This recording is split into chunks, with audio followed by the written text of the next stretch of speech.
Nigeria, by extension, Africa, battles a growing youthful population and with little or no meaningful engagement leaves a ticking time bomb on our hands. We are a blessed continent with great wealth, both in people and material. Our focus on ways remains driving conversations that affects us all.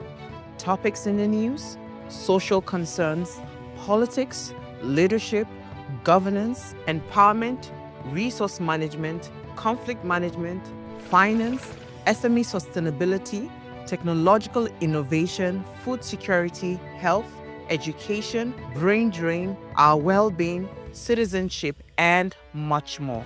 Our goal is to continuously drive these conversations, keep them burning at the table to effect a positive change, both for our nation and continent.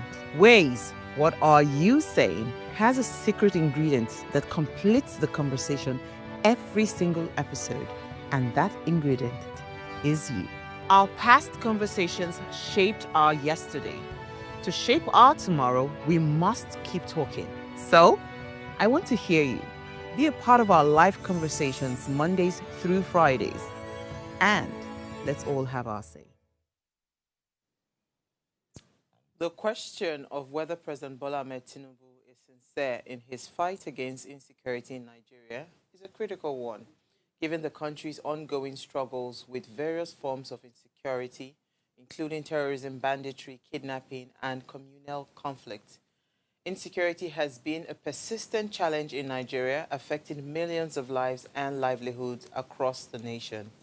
As the president of Nigeria, Bola Ahmed Tinubu has made public commitments to tackling these issues, but the effectiveness and sincerity of his administration's effort have been subject of intense debate.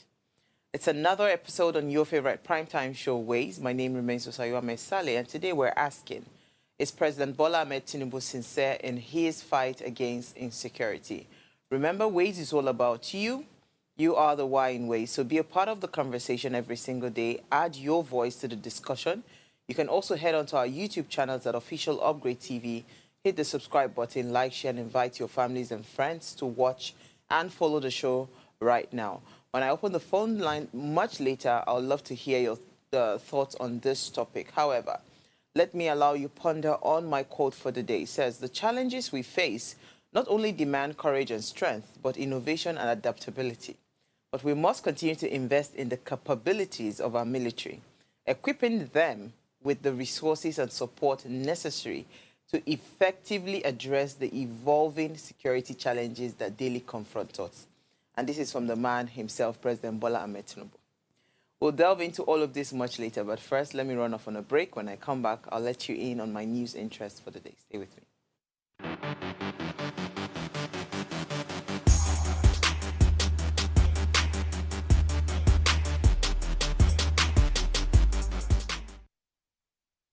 All right, thanks. I'm going to start the news today with EFCC's move to dismantle Ponzi schemes. Now, he says... It says the Economic and Financial Crimes Commission and the security agencies and Exchange Commission have vowed to hunt operators of Ponzi schemes nationwide. The federal government agency declared this on Wednesday following the collapse of digital asset platforms CBEX. The SEC, however, revealed that it had yet to receive formal complaints about the collapsed digital asset platforms, while EFCC said individuals who invested in CBEX digital trading platform would get their money back. This was what the Director General of the Security Exchange Commission, that's SEC, Dr. Emo Motimi Agama, vowed that the commission would hunt down the fraudsters. It's okay. CBEX, which claimed, as you know, over 1.3 trillion,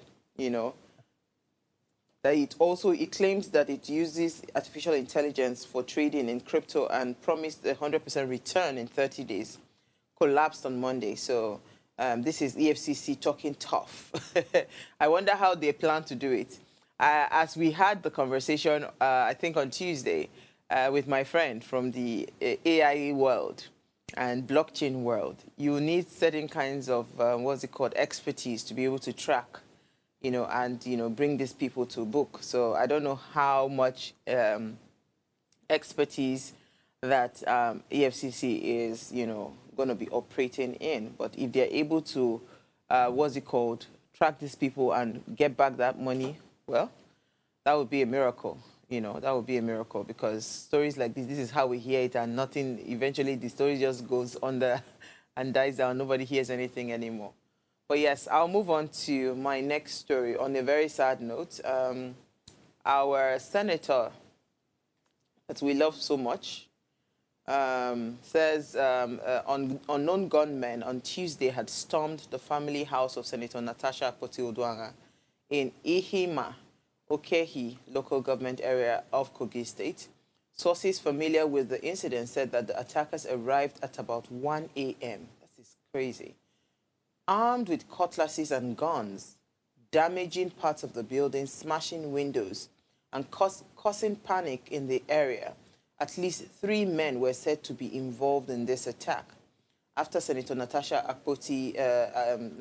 Chief Security Officer Yakubu Ovanja informed the appropriate security agencies, officers from the Okene police station, police division, rushed to the scene. So the reason behind the attack, of course, is still unknown, but the senator has also not yet released any official statement to this effect. This is really interesting because, again, Senator Natasha had accused the Senate President of assassination, or what was it again that she accused him of?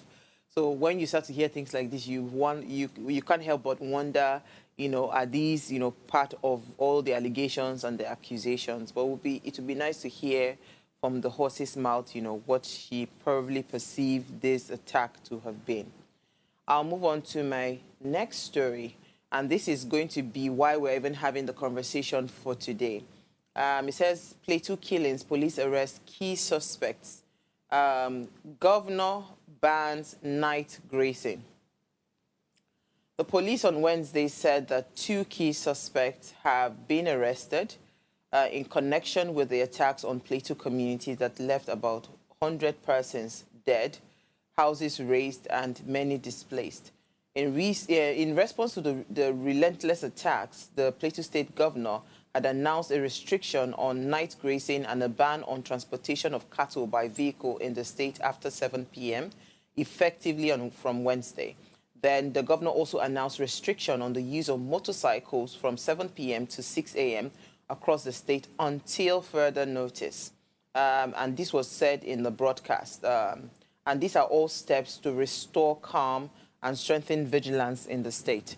So this is coming off of the back of the incessant attacks that had happened in Plateau State, where over 100 people were killed. So I don't know. God is good. We don't know what is going on, but that is why we're having the conversation, and we're asking today, is the president truly genuine, right? Is he sincere in his fight against insecurity? We're going to break all of it down, but let me go on a break. When I come back, we'll continue the conversation.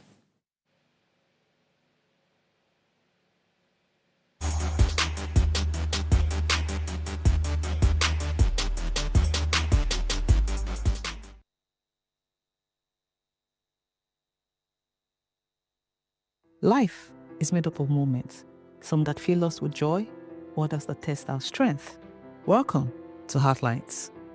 This is our space to explore the highs and lows of human connection, the love, the heartbreak, and resilience that shapes our life. From relationships to friendships, parenting to partnerships, and so much more. Every week, we share stories and conversations that define us, navigating love, separations, the struggles of parenting, dealing with anxiety and managing the pressures and stress of life. Real conversations that bring us closer, helping us heal, grow, and connect. So join me Mondays through Fridays at 10 p.m. for Heartlines, the show where we'll connect hearts, have real conversations with real people, one story at a time.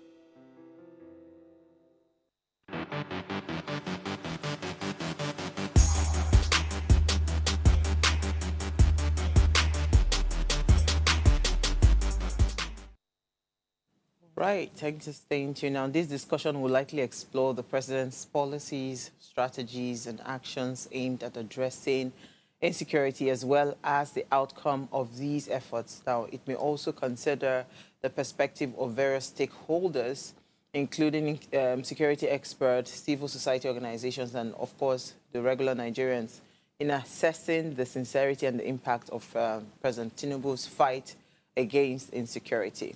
So here's why, before we even start to go into this conversation about asking the question, we want to know why. And here's why we think Nigerians lack trust in this fight against insecurity. One would be the lack of tangible results. Because you see, I can't be telling you as a student that I'm reading. I keep on coming out of my exams, right? I keep on having, you know, outright failure all the time, and I'm telling you that I'm studying. So it then begs the question, you know, or questions your study, right? Lack of tangible results, right? Because despite promises and initiatives and insecurity, what's it called? I mean, fight that they shout about, oh, we are fighting against insecurity and all of that, it still persists. And in some cases, has worsened, you know, raising questions about the effectiveness and the sincerity of the government's efforts. Second would be inadequate addressing of the root causes, right? A lot of critics have argued that the government's approach focuses too much on the symptoms, right? I said this thing yesterday. You have a tree that is bringing out bad fruit. You are focused on the fruit itself, not focusing on the roots of that tree, so that you treat it from there. Eventually, when it is fruiting again, it brings a better yield, right? So a lot of approach that we see with the government, they are focusing too much on the symptoms rather than addressing some of the underlying issues. We have them. Poverty is a big issue in this country. Unemployment is a big issue, right?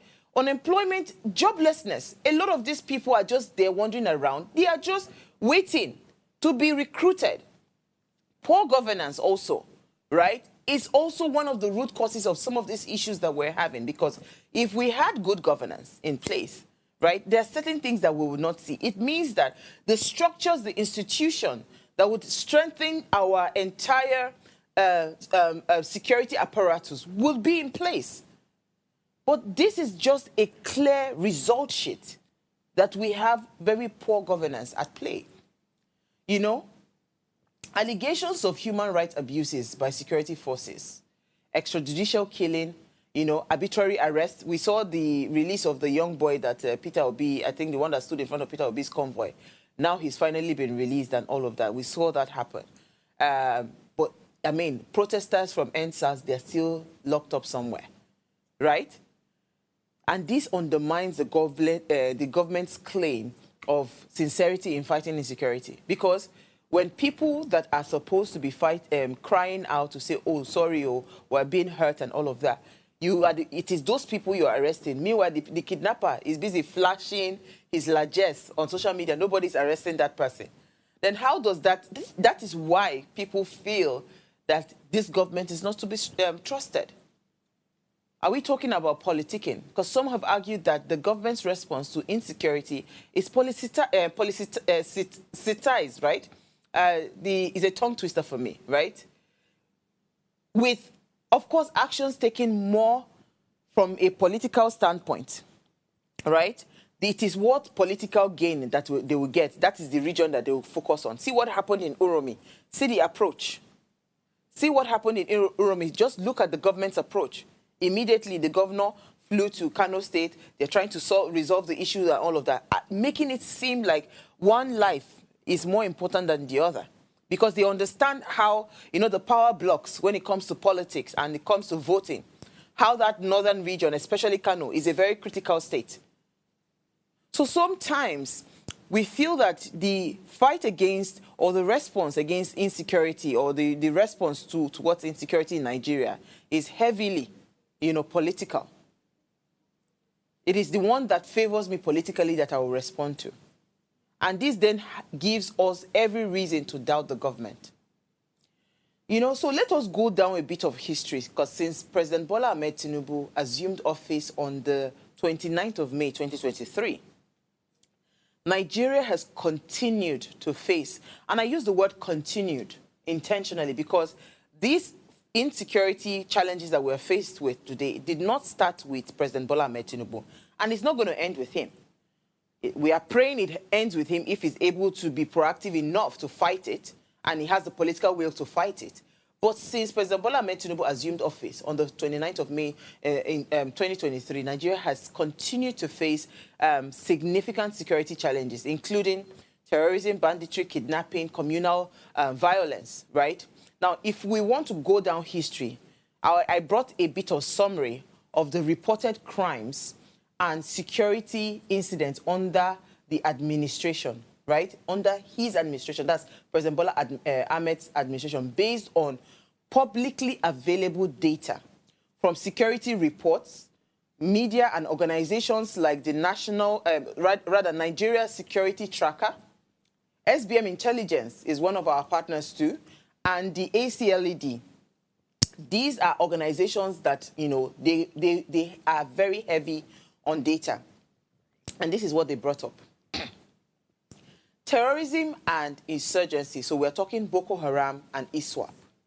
Between June to December of 2023, it is recorded that we have over 1,200 fatalities. In the northeast, so we're talking Borno, Yobe, Adamawa State, from just ISWAP and Boko Haram attacks alone. 1,200 people. And this is just under this current administration. I intentionally did not go beyond this current administration because I don't want us to shift the goalposts. Let's just focus. Because why there is such a loud silence, it baffles me. So notable attacks would be November 2023, ISWAP ambushed in Borno State and killed 40 soldiers. ISWAP. December 2023, suicide bombing in Gwaza area killed about 30 civilians. Now, there is increased ISWAP activities in Niger, in Kaduna State, and in Kogi State. This is just ISWAP and Boko Haram alone. So between 2023 and 2025, you know, since the assumption of office of President Bola Ahmed Tinubu. Banditry and kidnapping, on the other hand, right? Because the first one we talked about, or I mentioned, is that's the terrorism and insurgency. So we need to break it down so that we know all the problems that we are faced with and we deal with it accordingly. Banditry and kidnapping, northwest and north central. So we're talking Zamfara, Katsina, Kano, Niger State. Same. Now, over 2,500 deaths. We're talking between June of 2023 and April of 2024. Mass kidnapping. December 2023 happened. Bandits, mass kidnapping. Abduction of over 200 plus students in Kaduna.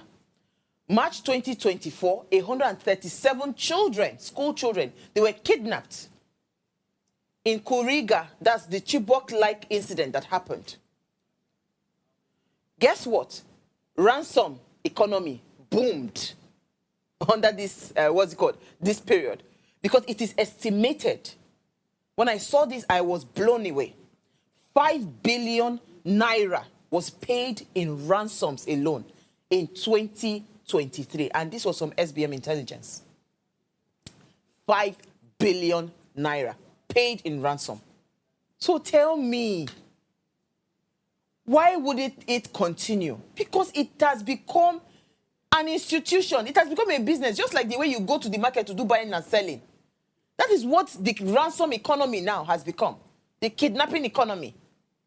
5 billion was paid in ransom. Who are the sponsors of these people? And yet we're all quiet. Under this same administration, communal and farmer herder violence This is around the Middle Belt area. So we're talking Benue, Plateau, Taraba. Over 1,000 deaths between 2023 to 2024. Christmas of 2023, remember the 200 plus people that were killed in Plateau villages. 2024, we saw escalations, clashes in Nasarawa, Benue, over land disputes. Who are the people that benefit from this land disputes and displacement of people from their communities? Who are these people? Because if you want to solve a problem, you must trace why it is happening in the first place.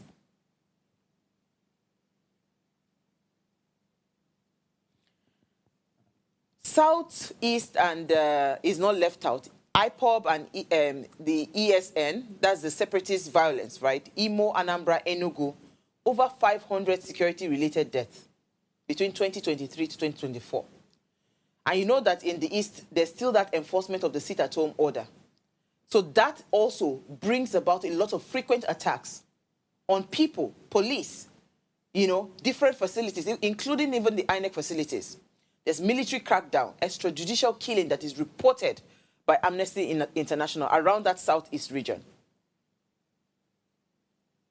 Who are the people that are benefiting from all of this violence? I'm not stopping there because oil theft and piracy. Now, this is the Niger Delta region. 2025 reports, by, NNPC that 4.3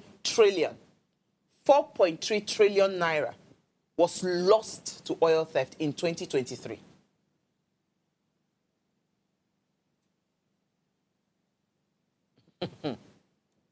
And we say that we're ready to fight this thing.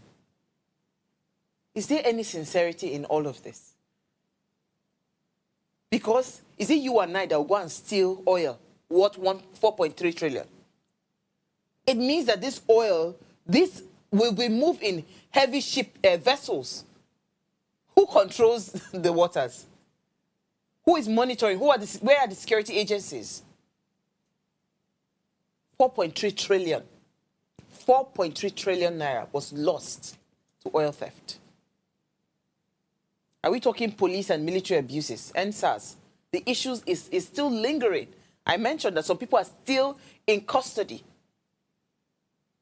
As extrajudicial killing is still being reported. There was a military airstrike mishap in December of 2023 that saw 85 civilians killed in Kaduna. Just erroneous drone strike. And we're all mum about this.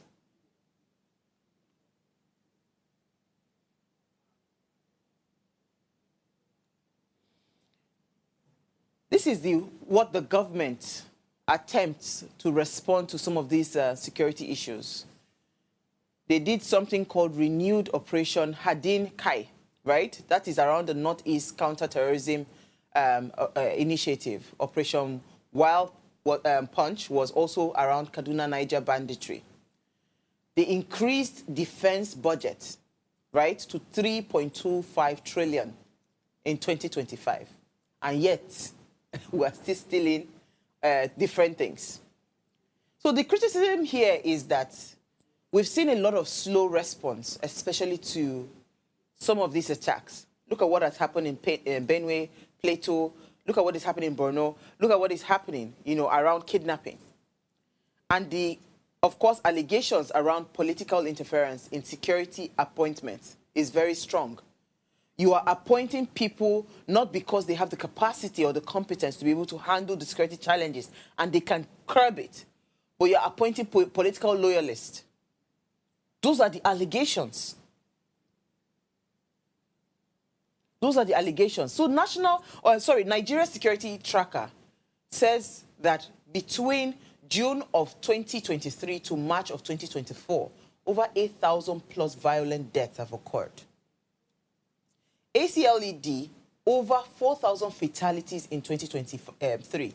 Amnesty International accused the military of rights abuses in Southeast and Niger Delta. All these facts that I have reeled out, they are all available online. The reason we are not boiling on our inside is because maybe we do not have a clear picture as to the devastating effect of insecurity in this country. It might just be that it is only a few people, especially the people that have been displaced, they are the internally displaced persons, or the people that they have seen. Because I listened to an audio yesterday, I was almost crying, where a young girl was saying her neighbor was just killed, that she was running away in Plateau.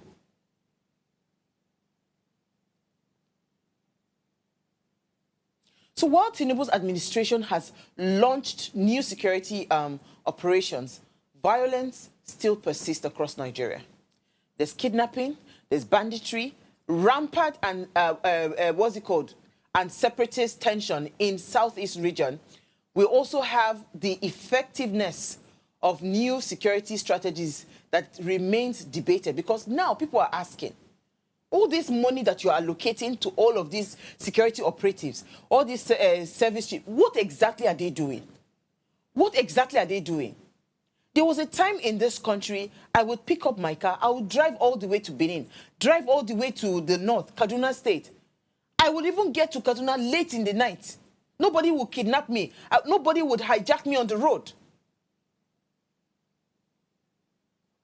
So who exactly is benefiting from this crisis that is going on, that is called insecurity in Nigeria? Who is benefiting from it?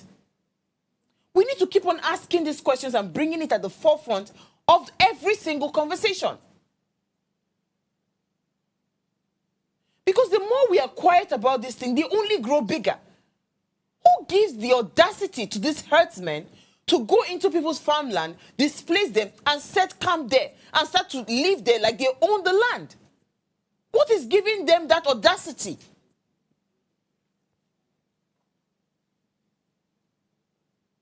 So we must continue to question some of the strategies that our new security, operatives are working on.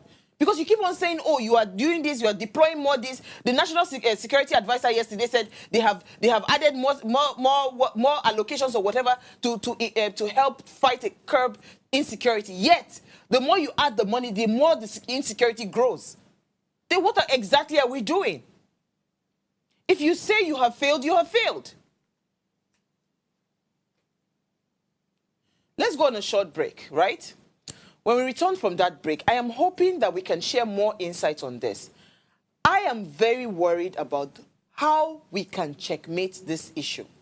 What is the root cause of insecurity in Nigeria? Is it that people want to displace people for religious purposes, or because they want to take possession of their mineral resources? Or is it just a show of power? What exactly is the cause? Because I don't understand how somebody would just wake up and decide to go to another man's land and go and unalive them. Let's go on a break.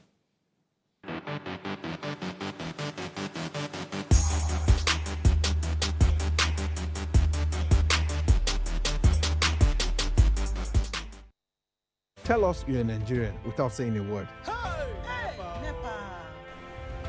Energy security is one of the most pressing issues for many developing countries like Nigeria. And if there's going to be any meaningful progress, addressing our energy issues is non-negotiable. I need to see light for my house. Make them do something. Band A is expensive. I literally have to turn off all my appliances just to reduce costs. We need light. Introducing the Energy Outlook, your go-to show for everything energy. Every week, we'll bring you the latest insights, innovation, and in-depth analysis of Nigeria's energy sector. From policy discussions to regulatory insights, we will analyze the key decisions influencing growth and sustainability in the energy sector. We'll bring you the human stories behind the headlines, giving you a personal perspective on the broader energy challenges. Join me every Friday at 6 p.m. for the Energy Outlook, your guide to the future of energy, where energy means business.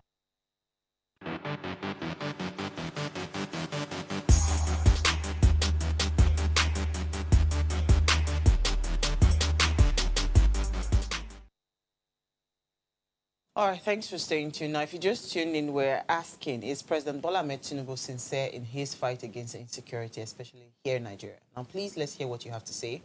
Remember, you can join the conversation. Send us an SMS or WhatsApp to 081-803-84663. You can also send us an add me on WhatsApp to add your video and join in, right? You can just send us an add me. We'll add you via video.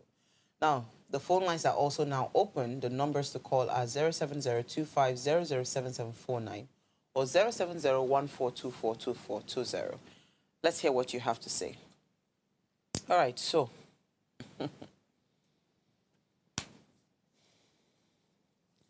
I want to know the essence of having our security operatives, trainings and all of those things. What is the essence if the issue of insecurity still persists in Nigeria?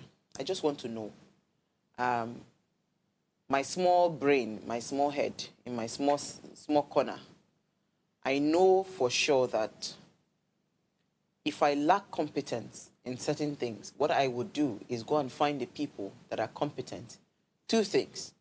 Either I pay them to do it, or I then learn from them so that I can do it. If it's a must that I must be the person to do it.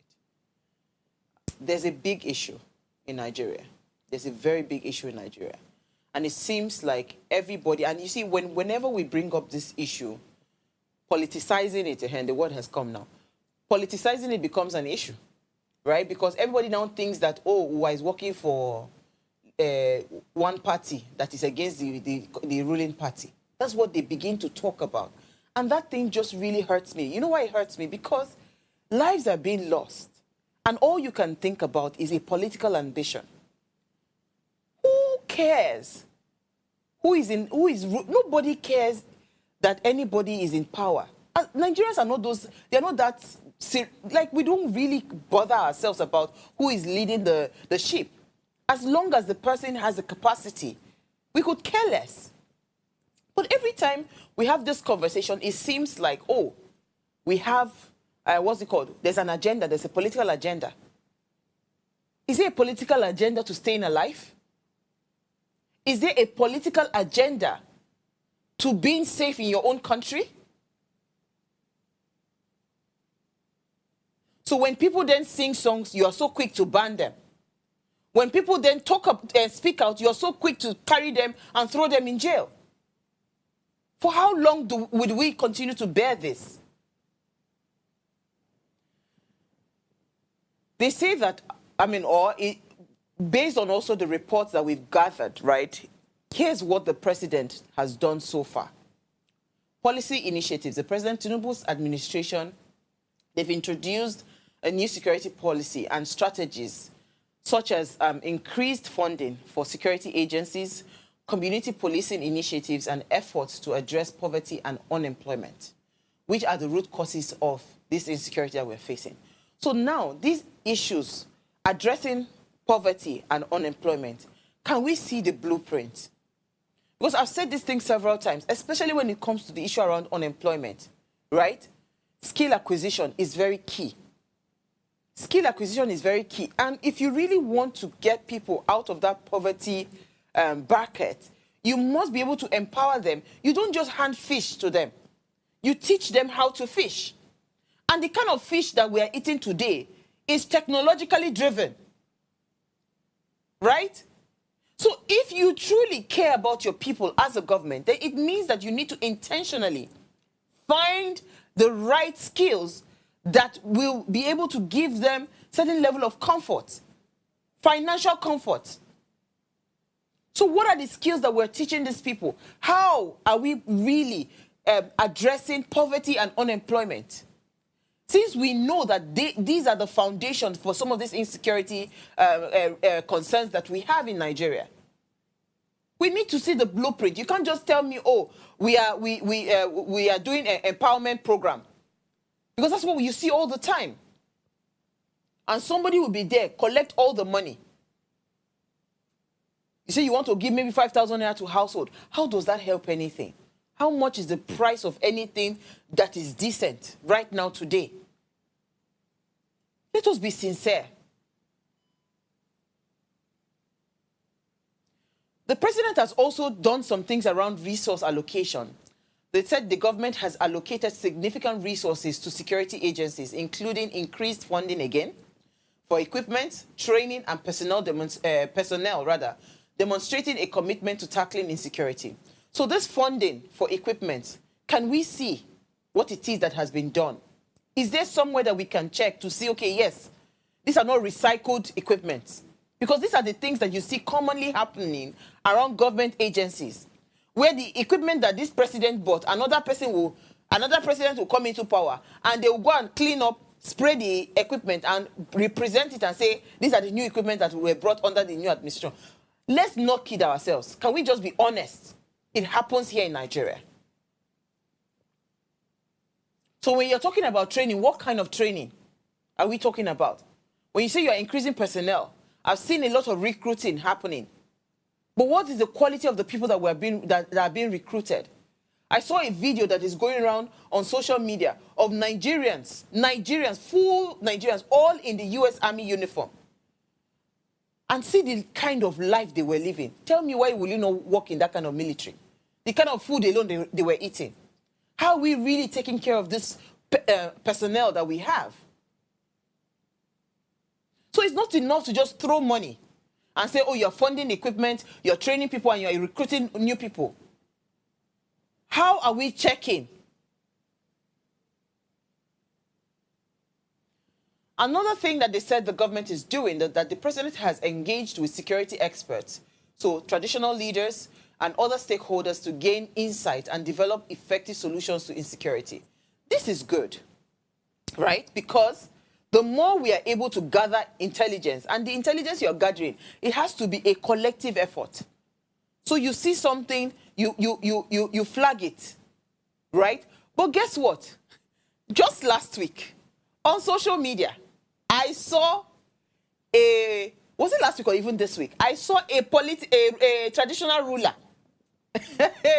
A traditional ruler was the one that was giving kidnappers, what's it called? His vehicle to go and kidnap people, collect ransom, and then come a traditional leader, a traditional ruler. So what is the integrity of these people that are leading us? Because now it is no longer even maybe strangers. It is the same people that would go and snitch to say, oh, this person, this person has some good income. We can get something from this person, because it was a traditional leader. I think it was in Delta State, because the police was parading him. And he was being given money to replace his car, because something happened to his car whilst the operation was happening. And a traditional leader. So when you say that you're consulting traditional leaders and stakeholders to gain insight and develop effective solutions to insecurity, who are these people? What is their integrity? What is their pedigree? You see, say our problem is hydra-headed.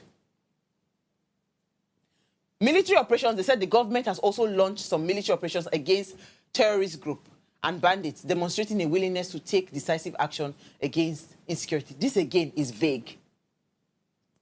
When you say military, what kind of military operations? Do you understand? What kind of military operations? Because these are the things that we've heard over the years. But guess what? Till date, it's still the same story regurgitating itself.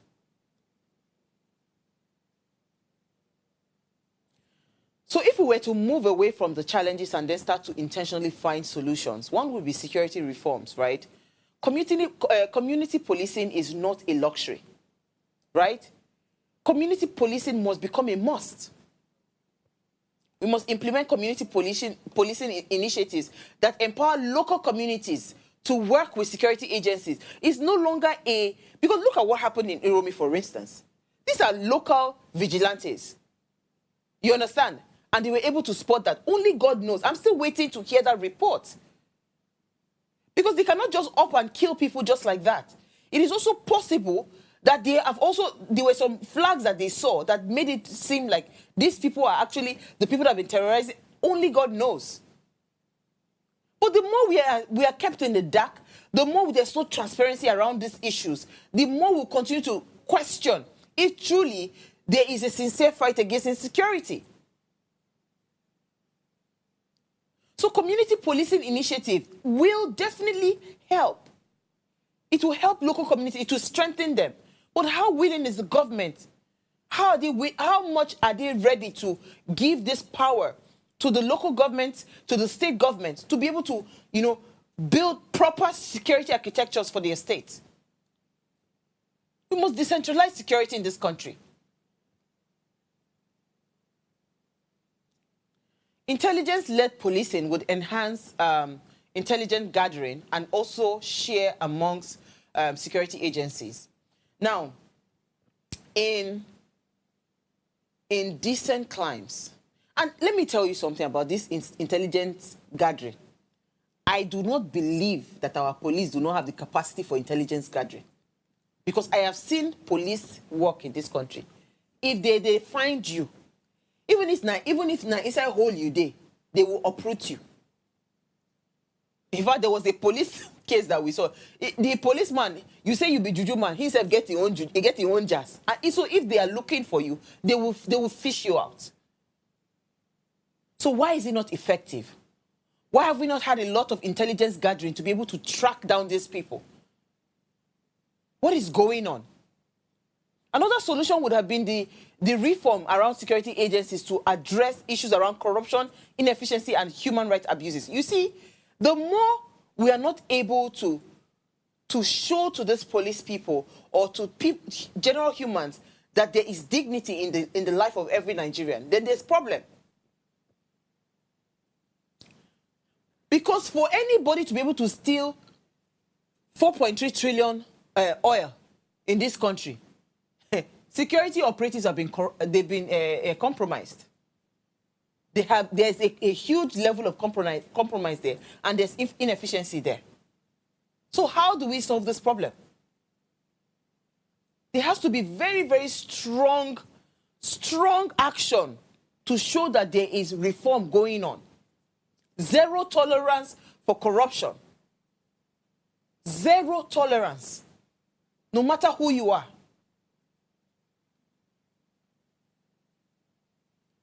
If we were to address the root causes of insecurity in Nigeria, I've said it before, I will say it again.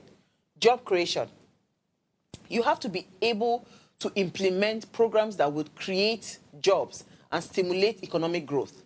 As I've said, the job that is really going to help to boom the economy and get people out of that poverty, bracket, would be jobs that are future-proof.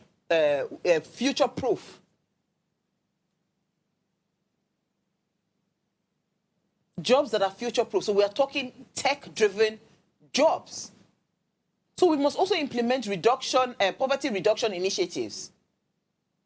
Right? I don't know how much social welfare works in this country, but you've seen it several times. Any small thing, there's an attack, you say send bags of rice.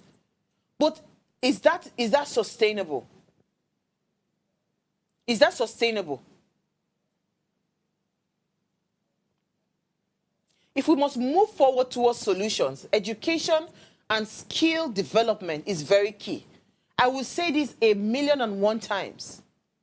You must invest in education and skill development in Nigeria. We can't keep on being like this.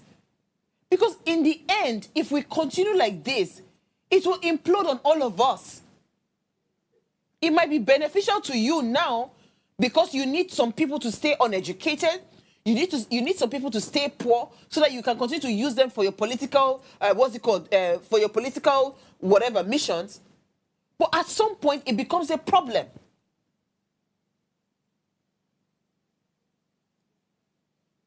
Transparency and accountability. We must demand from the security operatives transparency and accountability. No longer giving us vague statements. This is the asset that we have. Because I have heard security operative, military guys, that how can you go to war against people that are using machine guns and very sophisticated weapons, and you are going there with a hunter's gun? We've heard in the past how the soldiers were complaining that they do not have enough equipment. So we must start to demand accountability and transparency from these guys. If they say that they are pumping more money into our security apparatus, then let us see what they are getting. What are they buying with it?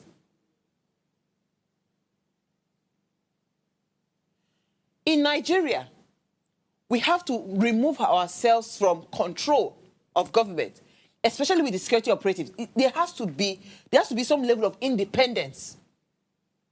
There has to be some level of independence.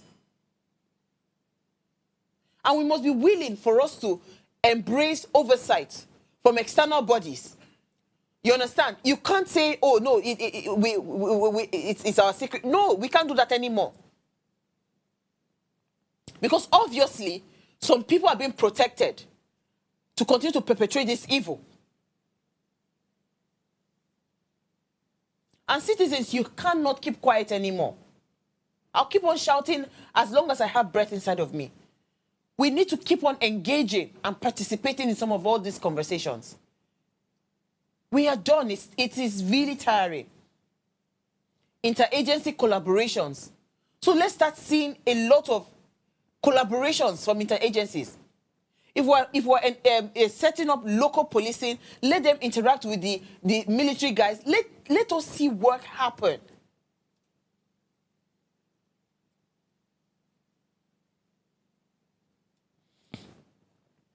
I'm really tired. But you see, we cannot keep quiet anymore in this country. Every day you go into the news, it is depressing. Now, the police, I'll go back to the story I took. Police said that they caught 2 people. They caught 2 people. You did not even have the decency to mention them. And these 2 people, who is funding them? You cannot tell me those are the 2 people that is controlling all of these killings and destructions and this mayhem all over Nigeria. No. Or in this case, Plateau State. These are syndicates. The crisis that we face when it comes to security in this country is not a one-man business. We have clearly seen that it is a very profitable business. As it is now, it's supposed to be listed amongst the contributors of our GDP. With the amount of money that goes into insecurity in this country. So who are the people that are behind insecurity in this country? And is there a sincere fight against this insecurity?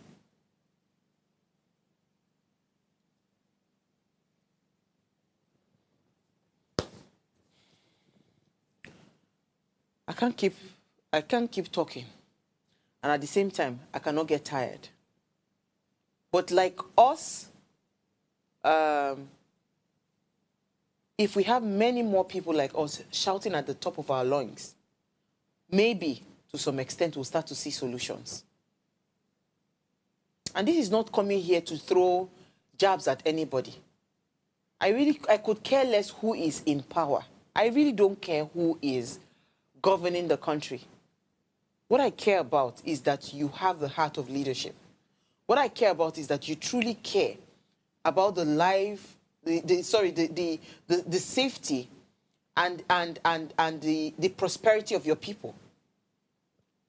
We can't keep having a country where just a few are benefiting while a large number of people are suffering. What does that tell you? It's sad, but that is our sad reality. President Bola Ahmed Tinubu's sincerity in fighting insecurity remains a subject of debate. I'm telling you. Because I don't want to give my own opinion, but I've reeled out all of these facts, right, that you can go and check, verify them yourselves, right, just for you to be able to have, like, I want to poke your mind, think deeply. But this insecurity fight remains very, very debatable. If there's ever, maybe if there's even any fight at all going on against insecurity. Because there are varying perspectives on the effectiveness of his administration's efforts. I know some people will come at me. They will lash, oh, who are this, who are that. That's not it. Whenever I talk about these things, I don't really care What I care about is the lives that are lost. What I care about is the people that cannot go back to their loved ones. They cannot go back to their homes. You know, some would argue that his policies, that's the president's policies, and of course his actions, demonstrate a genuine commitment to addressing insecurity. But a good number of people are questioning the lack of tangible results and, of course, and persistent challenges that we continue to see. I mean, these things is not something that is hidden. You literally just need to call somebody right now in the north and say, what is going on? And they'll start to tell you, oh, this happened, that happened. Ultimately, right, the sincerity of his fight against insecurity will be judged by the impact of some of these policies that he has said, that he has enacted, and of course the actions,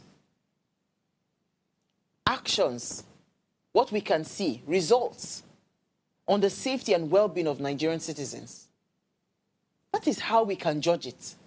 I've said it before, I'll say it again. Your report sheet, there's a report card. And that report card will clearly tell you whether you passed or you failed. How can we be sitting down and over 100 people, somebody just woke up and entered their community? How? The audio I listened to, they were running for their lives.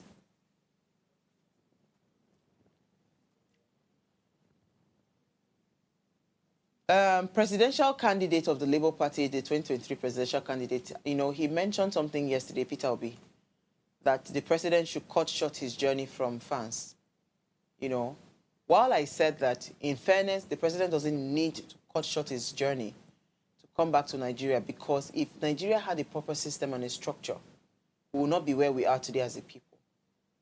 Sadly, did President Bola Ahmed Tinubu, does he need a Peter Obi to tell him? Do our lives even matter in this country? Because if people are on a daily being unalived, displaced and all of that, and you're able to sleep, do we even have a conscience in this country? Do we even have empathy in this country? And we are all just jollying around, going about our normal businesses. Because, of course, the people that are gone, they're not related to us. I'll leave it to you, my audience, to be the judge of this conversation. More importantly, for every opportunity you get, speak out. For every opportunity you get, share the links. Let it get to the people that matters. I'll leave the conversation here. Okay, so thank you so much for watching. Before I go, ensure you subscribe to our YouTube channel. Your subscription matters to us a lot, because with your subscription, with your likes, with your shares, it helps us to grow and get better engagements, you know, to get more people to see what we're doing here. We'll continue to contribute our own quota. So please continue to invite your families and friends to watch and follow the conversation. If you missed the quote for today, it says, "The challenges we face not only demand courage and strength, but innovation and adaptability.